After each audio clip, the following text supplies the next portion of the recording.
Hello and welcome to the Land and Climate Podcast. My name is Bertie Harrison-Brudzinski, and today I'm talking with Punyathorn Jeungsmarn, who also goes by Arm and works on Environmental Justice Foundation's plastics campaign. Arm is based in Thailand and recently published a report with EJF on false solutions and policy gaps around plastic pollution in Southeast Asia, but he has also been attending international negotiations over the UN's long-awaited Global Plastics Treaty. The international and legally binding instrument on plastic pollution was first announced in 2022 and should have been finalised already, but it's proven difficult to get petrostates and the plastics lobby to reach a compromise with nations that want more ambitious action. All eyes are now on what are likely to be some tense sessions over the next 2 weeks to see if a deal can be struck this summer in Geneva, Switzerland. When we arrive in Ottawa, right the minute that you landed at the airport, you see a big banner, how plastics reduce food waste. And then all the way to the negotiation, you see these ads that have been bought. There's really a concerted effort by the fossil fuel corporations to try to block the reduction of plastic production, basically. In a few minutes, you're going to hear Arm talk about his experiences of previous UN negotiations, as well as his research findings about policy issues with plastic pollution. But I wanted to start at the beginning, so I began by asking him to explain briefly why the plastics industry is so problematic and why everyone should care about it. We've heard about the Great Pacific Garbage Patch, where plastics are just stuck together and floating in the Pacific Ocean. We know that the amount of plastic waste is leaking into the ocean is going to increase more and more as time goes on. We know that so many landfills are just scattered around the world, especially in developing countries like Thailand. We know also that open burning is the cause of massive pollution. But then if we move a bit further up from the waste side of things, looking at plastics that we are using in our daily life, microplastics are getting into our blood from these products that we are using. So research in 2024 has just shown that, for example, plastic bottles, just the act of turning the plastic bottle, opening it, already causes microplastic. In fact, that is proven to be the main mechanism for causing microplastics in bottled water. It's not just in the waste management phase, but when you move up to the consumption phase, you see this as well. Then you move further up to the production phase. Plastic is made from fossil fuel plus chemicals. So this is a very deadly cocktail that you're putting together. And in these sites that are producing plastics, they're basically petrochemical sites where you're putting oil and chemicals together. And these sites are causing oil spills, they're causing pollution, they have chemical releases and flash stacks and everything. They are contributing to global warming as well. A research that EJF did and released last year found that the plastics industry in Thailand alone releases 27.3 gigaton of carbon dioxide. That is equivalent to the release of 5.9 million cars per year. So that is a huge amount of release from Thailand. There's also a research that looks into the release of carbon from plastic production on a global level as well. I don't remember the exact number, but it does say that if plastic production keeps up at this rate, then we are going to exceed our carbon budget within 2050. So just from plastic production alone, not even counting other industries, transport and all these things. So these single-use plastic that we are using in our daily life could just completely annihilate our carbon budget within a few decades. 2022, I think that's probably around when we last did a podcast focused on plastics and microplastics, and the UN mandated a global plastics treaty. 3 years later, there have been a lot of meetings about that, a lot of negotiations, but a final text has still not been finished. And now, just in a few days, in the first week of August, negotiators are meeting for what will hopefully be the last time to try and get this deal together. Could you tell us a bit about that? Perhaps what have been some of the struggles over the past few years trying to negotiate this treaty? What are we expecting from this negotiation that's upcoming now? The funniest part about the Global Plastics Treaty for me personally is that the UN mandate that you mentioned was released on March 2nd, 2022. March 2nd is my birthday. I remember that moment quite clearly. I wasn't at the negotiation at the time, but I saw it. Since then, we've had so many rounds of negotiation. EJF started to really enter the negotiation as observers in INC4. That was in 2024. That was in Canada. Before that, you've already had 3 rounds of negotiation. Then we had one more in Busan, which was supposed to be the conclusion. It did not conclude. So now here we are going to Geneva for at INC 5.2 because you can't really end the INC 5 because you were supposed to only have 5 rounds of negotiation. So the reason why we have had to extend these negotiations is because, to put it bluntly, some negotiators are not really negotiating on good faith. There are countries that are still supportive of fossil fuel industries, still supportive of petrochemical industries, and trying to imagine a future that is different from what it is today. So we hear arguments often on the negotiation floor that plastics are just part of our daily life. Single-use plastic is very significant to everyday life nowadays. There's no way that we can move away from it. And yet you have another side, the countries like Pacific Island countries. These developing countries are most affected by climate change, but also most affected by marine plastic pollution.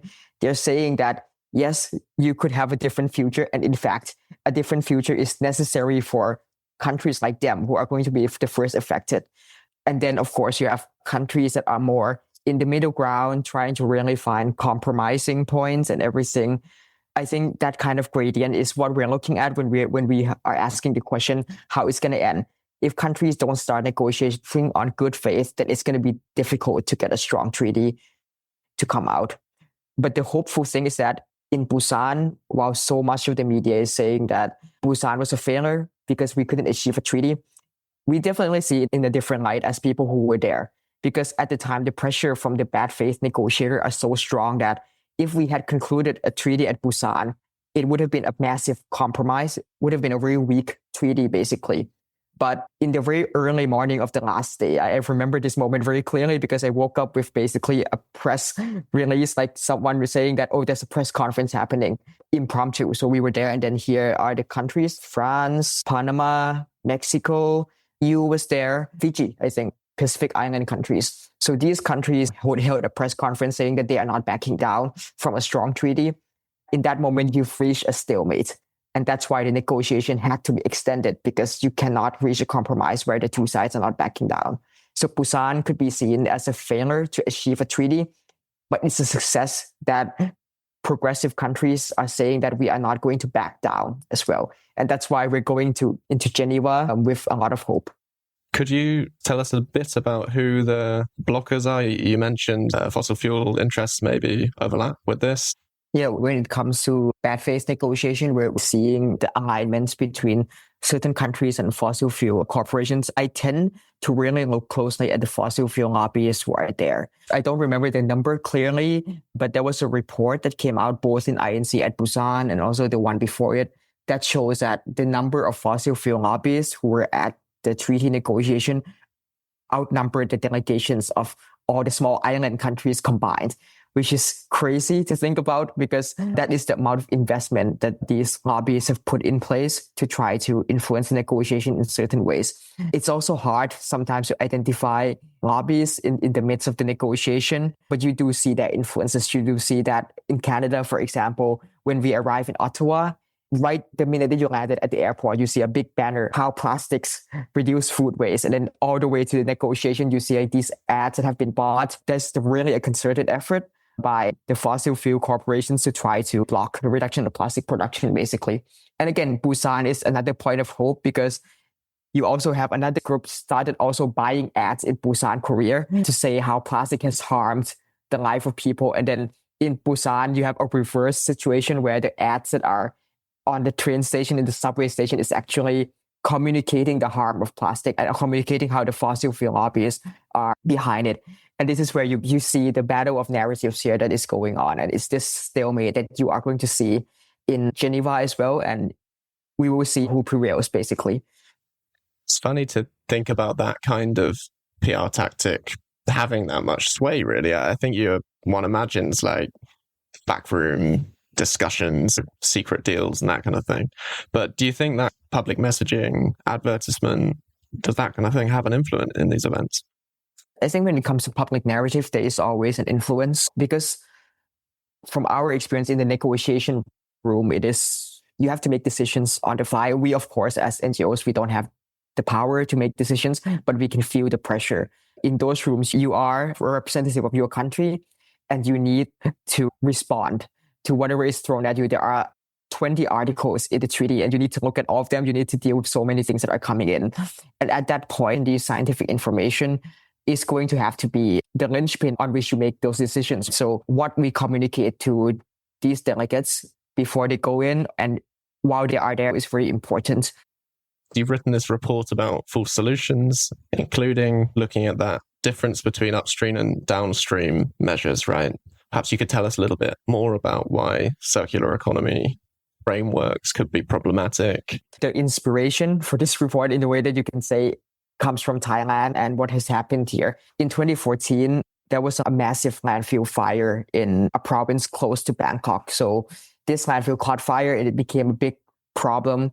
At the time, the government saw what happened, how it affected people, and the government decided to make waste management a national priority. Then a few years later, the problem of marine plastic pollution started to catch the attention of the public. There's a lot of debates about why this happened. It could be a research article that says Thailand is one of the top causes of plastic pollution in the ocean, although we have quite a bit of a issue with the framing of that research results as well, but that probably has an influence on Thailand as well. Like some sea dugongs died as well at the time. So basically by about 2018, Thailand has come up with a roadmap on plastic waste management, which is supposed to help to solve the problem by 2030. And then 2 action plans came out. If you go to that same eastern province close to Bangkok where the landfill is, the landfill has been moved from one area to a different area. And now it is taller than the houses around. And you can see that landfill from a highway. It is called the Plastic Mountain of Thailand, basically.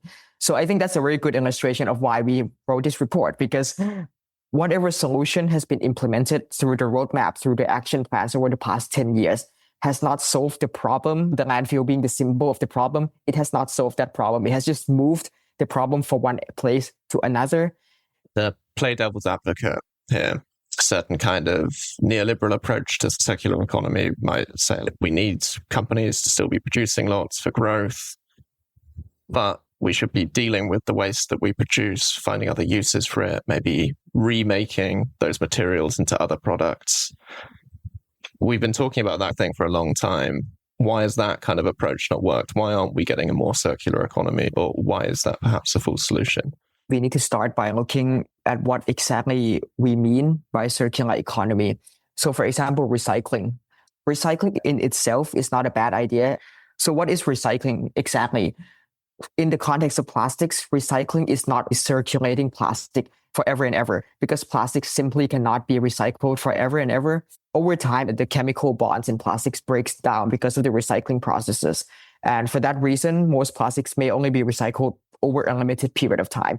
So if you want to see recycling as what it actually is in the context of plastic, recycling is just extending the lifespan of plastic before it finally reaches the landfill. So in a way, that could be helpful if you, for example, recycle plastic into something that is not toxic, if the recycling process is well managed, and if the product in which you recycled it into is something that can last for 30 years or 40 years, then you effectively have extended a lifespan of one product for a long time.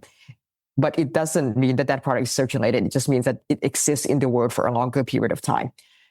Instead, what a lot of companies are saying, and what this report does take issue with, is first to say that recycling means that you are circulating something forever and ever, that you can recycle a bottle and then it will just keep on going. When in reality, if you recycle single-use plastic into another single-use plastic, you've extended its lifespan by maybe 2 days. Because a bottle, you might use it for 1 day, recycle it like one time, you use it for 1 more day, then you throw it away anyway. And while this is going on, you're still producing the same amount of plastic at a rate that is faster than you can recycle it, because the production rate of plastic is increasing at 5% per year, and recycling globally is at 9%, and you're only extending the lifespan by a bit. So eventually, the production is going to catch up with the recycling, and it's going to overtake it. So at the end of the day, you're not actually solving the problem at all, because you're not seeing recycling as what it actually is. You talk about waste to energy plants. Could you tell us why some of that could be a full solution as well? What some of the issues are there? Waste to energy is a really beautiful example of false solution just because of what it illustrates.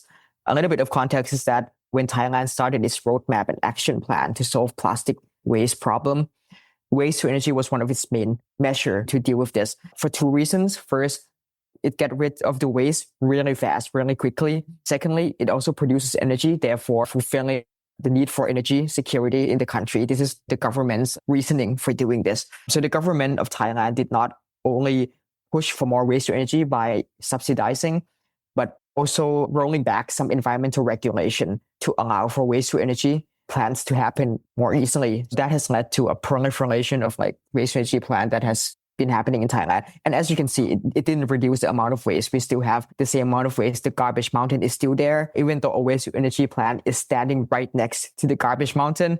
And yet you still have the same amount of waste. In fact, I've had a conversation with a local there a few weeks ago. And the local said that since the waste to energy plant has been there, the waste has not reduced. It has somehow increased.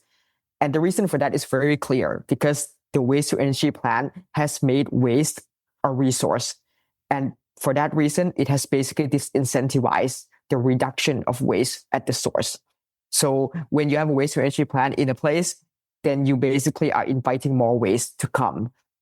And this is not just a case of like supply and demands. These energy producers, they are investing a lot of money in this kind of infrastructure. They cannot afford any delays. They cannot afford not having any materials, and they cannot afford having short-term contracts that don't last for a long time.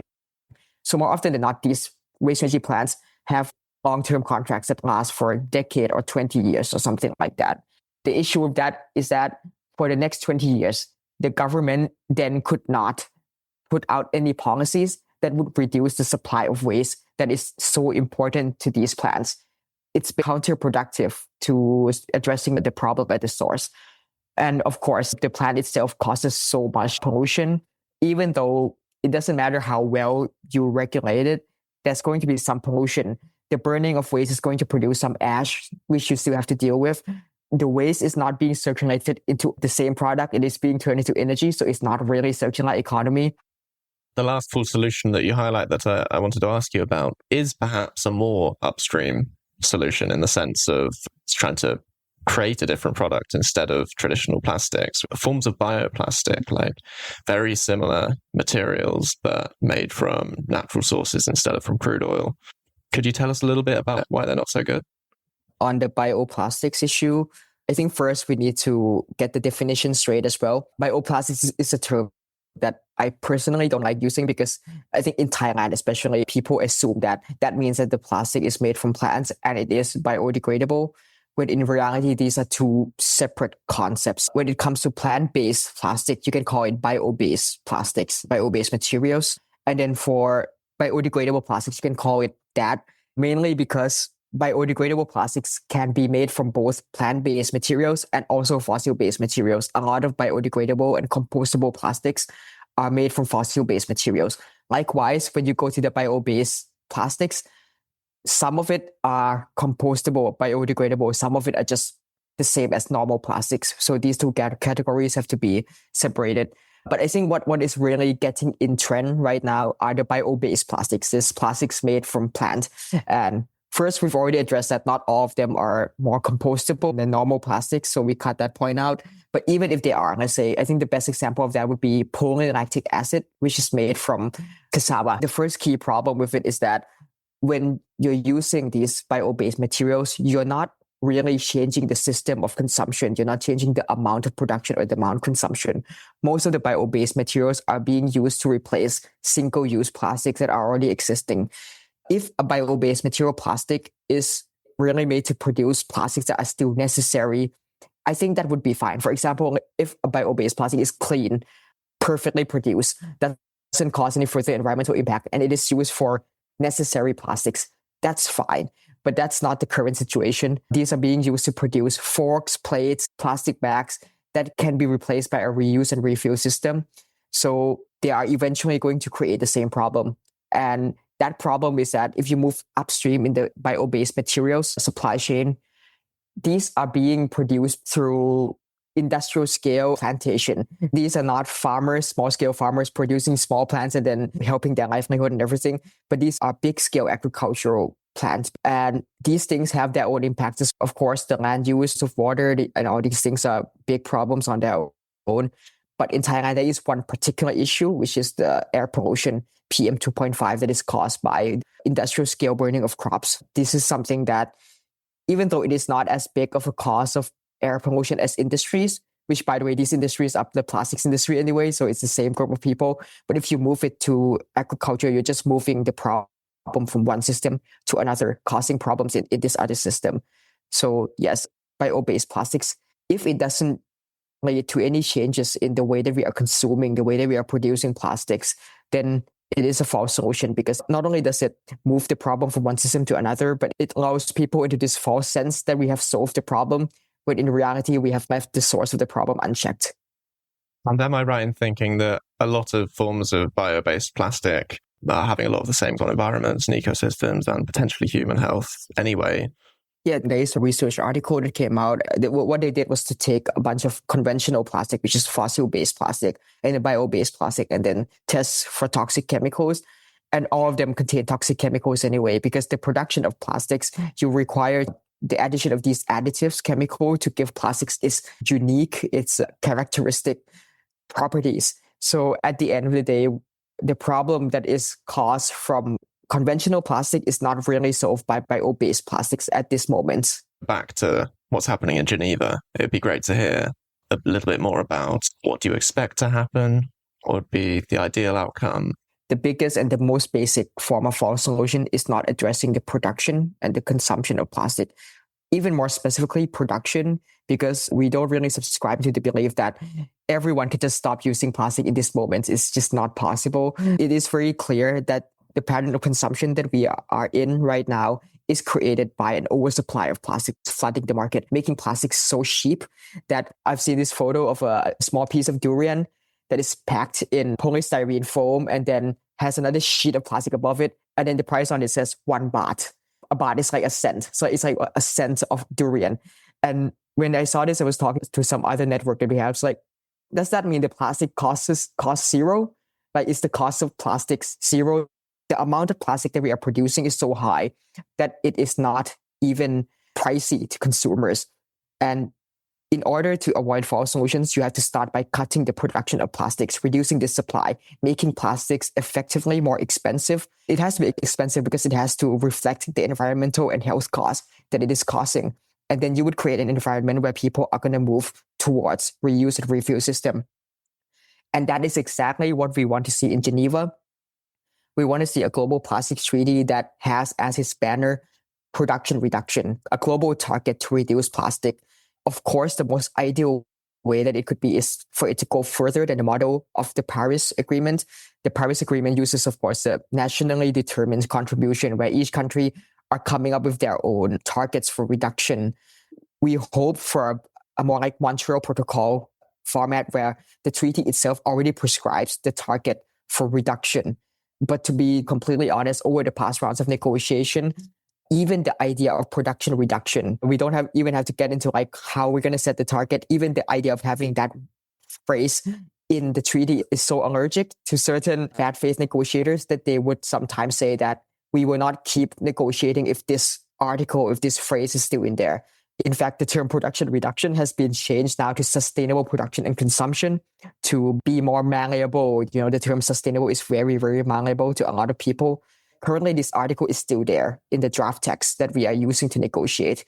So we hope that this article would remain there, that it would be strengthened, that the voices of the more progressive countries would be able to beat the voices of the less progressive.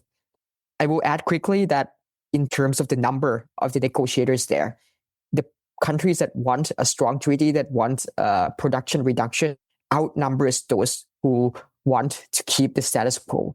But the problem is, in the UN negotiation, the decisions have to be made by consensus.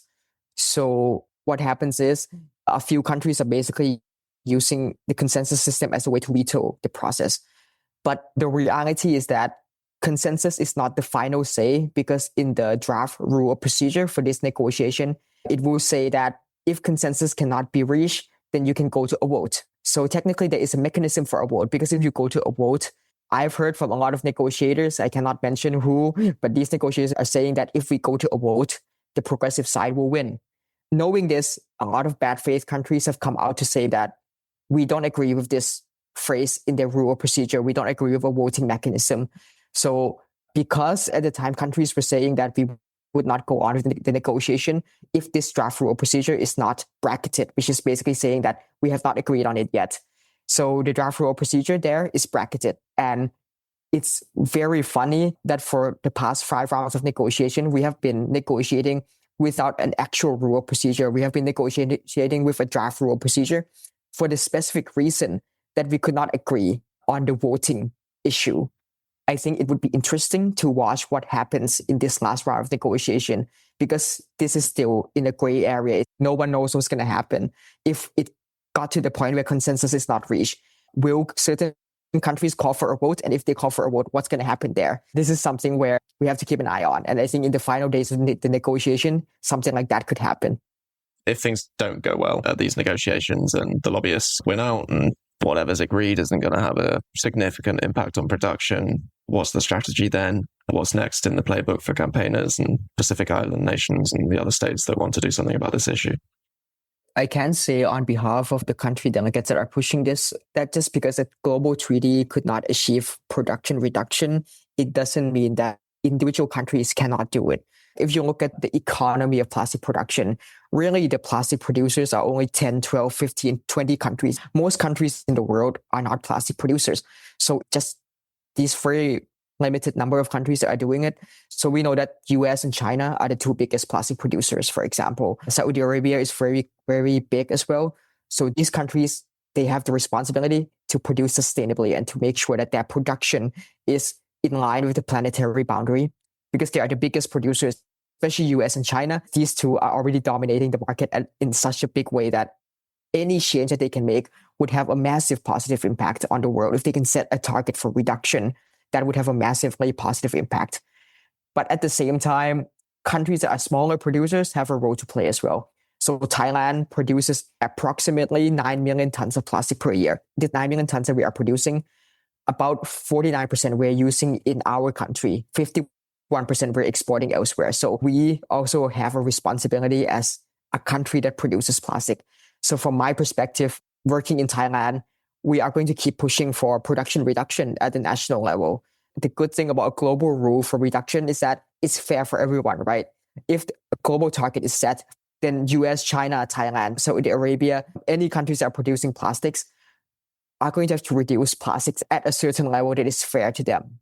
And instead, if you have a system where each, like the NGOs, the campaigners in individual countries are going to their own country and saying, you have to reduce plastic production, then it's going to be difficult, because then it's like you're cutting production and then your competition is still producing at the same rate, especially with the US and China, with the current situation that is going on.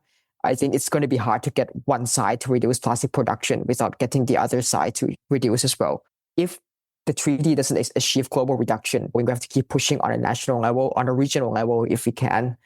But still, a global plastic treaty that enshrines production reduction as its main goal is so important. It could help to reduce all these problems. It could help to chart a course for the future. If I can say something to the delegations that are there, saying that we're going to cut plastic production at the plastic treaty doesn't mean that you have to cut it the day after you sign the treaty. It takes time. We have to sit down and talk, of course, how much you're going to cut, how much is sustainable. Countries like Thailand are probably not going to have to cut the production as much as bigger producers, for example. You have time to phase out. You have time to build up sustainable reuse refill system. You have time to review what has been done, how much plastics are being produced and how much plastics should be produced. So I would much rather pick that option where there is more time to think, more time to negotiate. If we don't want to reduce plastics, we can still say that we don't want to reduce plastics, right? Because the negotiation will keep going. But if at Geneva, we say, no, we are not going to have that article in there at all, then we cut any possible opportunities of that happening ever in the future. So the choice is between, are we going to keep talking about this, or are we just going to make a decision that basically cuts any opportunity for any further discussion whatsoever? My thanks as always to Vasko Kostovsky for our audio production, and an extra special thanks to Arm for speaking to me on the very morning that border tensions between Thailand and Cambodia erupted into awful violence. I didn't fully appreciate until I got off the phone what a scary and surreal day that must have been for everyone in the country, but I'm thankful that we still managed to have this conversation. If you enjoyed listening to it, I hope you'll check out the full report that ARM worked on, which is linked in the blurb below. As usual, we are going to take a short summer break this August, but we've got some exciting interviews lined up for when we're back, so do turn on your notifications and alerts, and we'll look forward to seeing you in a month's time. Until then, thanks for listening.